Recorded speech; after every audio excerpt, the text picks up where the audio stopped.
Hi, I'm Senior Station Officer Troy Thornton and I'm from the Mornington Fire Brigade, and I'm here today with Rodney Young. G'day Rodney. Right, how are you? Nice to have you come along, mate. And we're doing an interview for the Brigade Centenary, which is in 2017, and we're interviewing a lot of the old timers, if you like, with due respect. People who've been around for decades in the Brigade and in CFA, and that's what we're here to do today. So it's great to have you on board, Rodney. And the very first thing we want to ask you is, what year did you join the Brigade and what was your motivation for coming in? I joined the Brigade in 1961.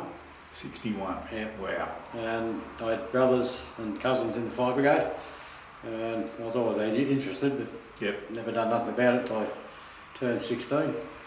I stayed for 4 years and left, went to the Army, and rejoined back in 75 after I got out of the Army. Okay, so, and been here ever since? Been here ever since. So main motivation, family, yeah. You know, the brothers were in it, so that's good, yeah.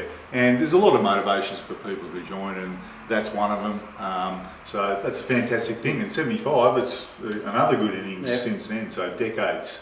Yeah. So that's good. So during that time, obviously you've been to a lot of fires, a lot of incidents in the local area and stuff. So what's been probably the most memorable for you, one that sticks out? The one in Cook Street was a house fire. Okay. And we turned up at the same time as the police did with a search warrant. With the search warrant? Yeah. Okay. So we put her out and we're going around, seeing if there's any hot spots. And I come to this cupboard. Well, I run the hand down the cupboard and it's a bit warm, so I thought I'd open it to make sure nothing's burned inside. Yep. I opened the door and it's full of shotgun shell, bullets and everything. So I just said to this detective who was there, I said, "That's yours, not mine, see you later." Yeah, exactly. And I left. Wow. Okay, so what, shotguns and pellets and... Yeah, shotgun shells, 22 bullets. Yeah, okay. Yeah. Did they ever find out, you know, what it was? Was the hunter? I didn't hang around to find out. And, but they did say it was drugs, so I don't know whether it was part of that. Yeah, well, that's certainly memorable. Yeah. So, okay, and in that time, obviously, again, decades, there's been a lot of innovation, advancements in the fire brigade. So, anything memorable to you? What stands out? The safety gear is much better than what we had, and turnout gear and better equipment on the trucks. Yep. We got rid of the old knapsacks we used to have, which was a real pain. But that was mainly the safety gear. The trucks themselves. The trucks themselves have got bigger and better. Yeah. So. Yeah, we were interviewing Mark Martin before, and he was talking about you know, the old front mounted pumpers, and you know, we're driving around in these huge wide body Scanias now with air conditioning, and you know, it's a completely different story. Well, we had air conditioning behind the windows. Yeah, exactly. Yeah. So, and I suppose, you know, things like the thermal imaging camera. Yeah, the tick. That's a good.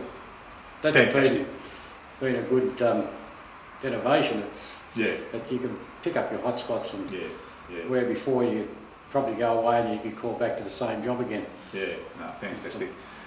So again, in all that time, lots of funny things happen in the brigade. We've been talking to other people, obviously, and all sorts of funny stories coming out. Sometimes on the fire ground, you know, in operations. Sometimes just during normal brigade activities. But so, what's your funny story? Well, I'd only been in about 6 months, and we got a house fire. So we turned out to the house fire and run the hose out, and all of a sudden it sounded like somebody was shooting at me, so I hit the deck. Oh yeah. And the lieutenant we had was Bobby Garlic. He picked me up by the neck and says, "What are you doing laying down there?" I said, "Well, some bugger's shooting at me and I'm not standing up." He said, "It's only the fibro cement shooting going on." Oh, okay, so it was exploding, the shooting, sounded like gunfire. I thought somebody was shooting at me, so I wasn't standing. Yeah, gunfire in Mornington. Look out, So Bobby Garlic was the lieutenant, and as I said, he picked me up by the collar and said, "What are you doing laying on the job?" Well, laying down. And I said, "Well, if somebody's shooting at me, I'm not standing." So all the boys, you know, give you a bit of ribbing. Oh yes, they had a good laugh because a lot of them knew what happens with it. And, typical fire brigade stuff. Yeah. Oh, that's good. So look, we haven't got a lot of time, so just to sort of finish off the interview, I suppose, we've been asking everyone, you know, long time in the fire brigade, it gives a lot to people, and you give a lot to it. What's been the biggest thing you've taken out of your involvement in the fire brigade? Lots of friendships. Yeah. Even, you know, like in Mornington and Frankston and Dandenong and Yeah. all around. You go to demos and you make Yeah. a lot of good friends Yeah. that you see every year, some you don't see. Yeah. But friendship's been the most. Yeah. Fantastic camaraderie, Yeah. relationships. Yeah. Very much a people organisation. Yeah. Yeah. So. You No, still have your arguments with your friends, but you Yeah. get over it after a while. So, of course, yeah. So- No, that's good. yeah. Well, that pretty much concludes the interview. It's been great to talk to you, Rodney. Thank you Thanks, so Craig. much for coming Yeah, in. that's all right. Well done, mate. Yeah. Fantastic. Okay, that finishes the interview.